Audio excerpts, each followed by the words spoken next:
نفل، یہ واجب، یہ سنت، صحابہ کرام آپ کی سنتوں کو بھی اپنے اوپر فرض سمجھتے تھے۔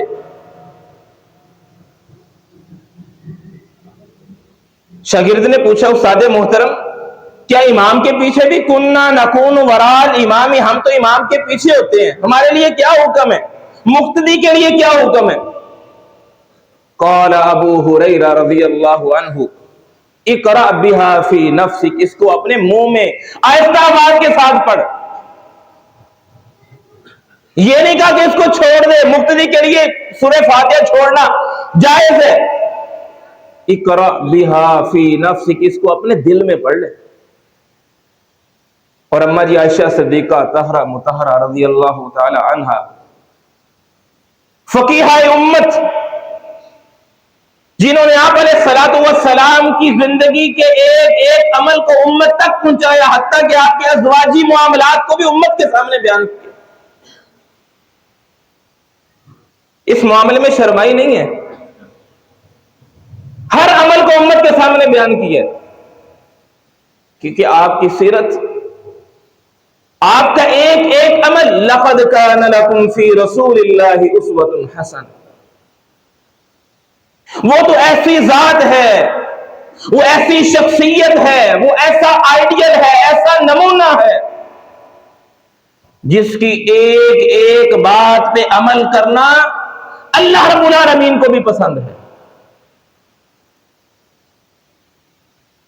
اماں جی عائشہ صدیقہ طاہرہ مطہرہ رضی اللہ تعالی عنہ بیان کرتی ہیں، من صلی صلاۃ، جو بھی آدمی نماز پڑھے، لم یقرأ بها بأم الکتاب، اور اس نے سورہ فاتحہ کی تلاوت نہیں کی، نماز میں سورہ فاتحہ نہیں پڑھی، فَهِيَ خِدَاجٌ فَهِيَ خِدَاجٌ فَهِيَ خِدَاجٌ، اس کی نماز باطل ہے، اس کی نماز ناقص ہے۔ 3 دفعہ ارشاد فرمایا، اس کی نماز نہیں ہے۔ تو یہ صورت ایسی ہے کہ نبی علیہ الصلوۃ والسلام نے ہر انسان کے لیے، ہر نمازی کے لیے اس کو پڑھنا لازم قرار دیا ہے۔ کل صلاۃ لم یقرأ بها بفاتحۃ الکتاب فہی خداج، ہر نماز جس میں سورہ فاتحہ نہ پڑھی جائے وہ ناقص ہے۔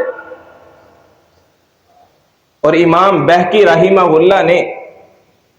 اپنی کتاب الکبیر میں ایک حدیث نقل فرمائی ہے،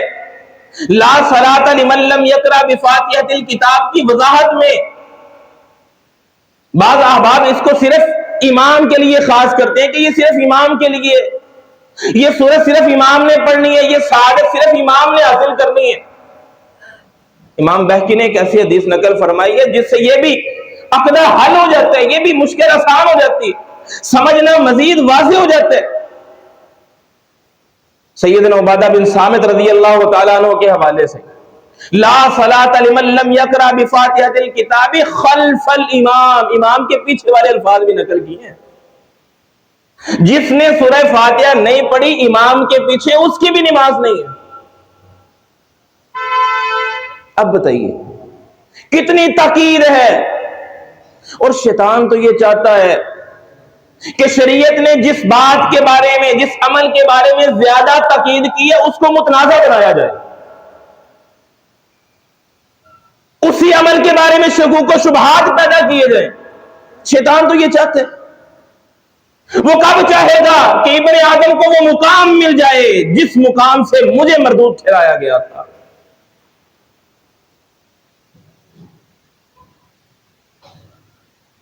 اور یہ ایسی صورت ہے کہ جب انسان اس کو پڑھتا ہے، نماز ایسی عبادت ہے کہ جس کے ذریعے انسان دن اور رات کے متعدد اوقات میں اپنے پروردگار سے شرف ہم کلامی حاصل کرتا ہے۔ نماز کے علاوہ کوئی ایسی عبادت نہیں ہے جس سے اللہ کے ساتھ ملاقات ہوتی ہے، صرف نماز واحد عمل ہے۔ جب انسان نماز پڑھتا ہے تو یہ انسان فرش سے عرش کے نیچے جا کے کھڑا ہو جاتا ہے، اس مقام پہ پہنچ جاتا ہے جہاں پہ فرشتے انسان پہ رشک کرنے لگتے ہیں، جہاں جس مقام پہ اللہ رب العالمین بھی اپنے بندوں سے خوش ہو کے فرشتوں سے فرماتے ہیں فرشتوں یہی وہ ابن آدم ہے، یہی آدم ہے، دیکھو آدم کی اولاد کس طرح میری عبادت کر رہی ہے۔ اور فرشتے اپنا انسان کو سجدہ کرنے پہ فخر کا اظہار کرتے ہیں کہ یہ وہ انسان ہے، یہ وہ بندہ ہے جس کو ہم نے اللہ کے حکم کے ساتھ سجدہ کیا تھا۔ عروج آدم خاکی سے انجم سہمے جاتے ہیں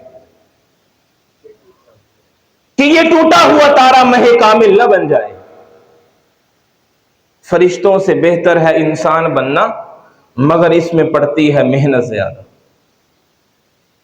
جو مقام اللہ رب العالمین نے آدم اور اولاد آدم کو عطا کیا ہے، وہ مقام آج تک فرشتوں کے سردار کو بھی نہیں مل سکا۔ سدرۃ المنتہا، یہ انسانیت کی معراج ہے، یہ انسان کا مقام ہے، جہاں پہ انسان جب پہنچتا ہے تو انسان کو شیطان گرانے کی بہت کوشش کرتا ہے۔ جب انسان نماز شروع کرتے ہیں تو شیطان وسوسے ڈالتا ہے، الذی یوسوس فی صدور الناس، لوگوں کے دلوں میں وسوسے ڈالتا ہے، اس کو اس مقام سے گرانے کی کوشش کرتا ہے۔ شاعر کہتا ہے نہ میں گرا نہ میری امیدوں کے مینار گرے، نہ میں گرا نہ میری امیدوں کے مینار گرے، پر کچھ لوگ مجھے گرانے کے لیے کئی بار گرے۔ شیطان تو یہ چاہتے ہیں۔ اور سیدنا ابو ہریرہ رضی اللہ تعالیٰ عنہ کی وہ حدیث بھی سماعت فرمائی ہے،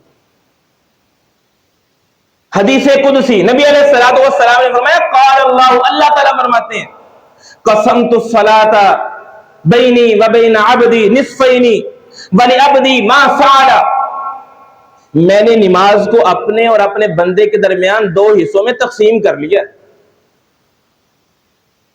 نماز ادا کرنا کوئی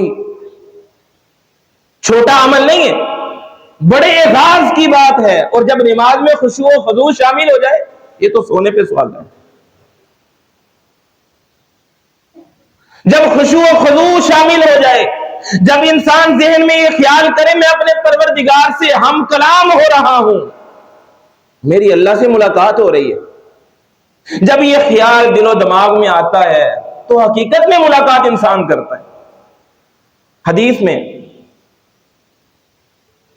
اللہ رب العالمین فرماتے ہیں اذا قال العبد، جب میرا بندہ کہتا ہے الحمدللہ رب العالمین، تمام تعریفیں اس اللہ کے لیے ہیں جو سارے جہانوں کو پالنے والا ہے، خود ہی کو کر بلند اتنا کہ ہر تقدیر سے پہلے خدا بندے سے خود پوچھے بتا تیری رضا کیا۔ الحمدللہ رب العالمین، اس پروردگار کے لیے ساری تعریفیں، تو اللہ اپنے بندے کو جواب دیتے ہیں حمدنی عبدی، فرشتوں دیکھو میرے بندے نے آج میری تعریف کی ہے، اس کو پتہ ہے کہ میں سارے جہانوں کو پالنے والا ہوں، اس کو اس بات کا علم ہے کہ یہ جب ماں کے پیٹ میں تھا میں نے اس کو کیسے رزق دیا تھا، اور جب یہ دنیا میں آیا تو روتا ہوا آیا تھا، رزق چھن گیا تھا، اس نے سوچا کہ میرا رزق بند ہو گیا تو میں نے اس کے رزق کے لیے، جب یہ بولتا بھی نہیں تھا، اس کو مانگنا بھی نہیں آتا تھا، یہ کچھ کرنے کے قابل بھی نہیں تھا، میں نے اس کے رزق کا اہتمام اس کی ماں سے کیا، 2 نہریں جاری کر دی اس کے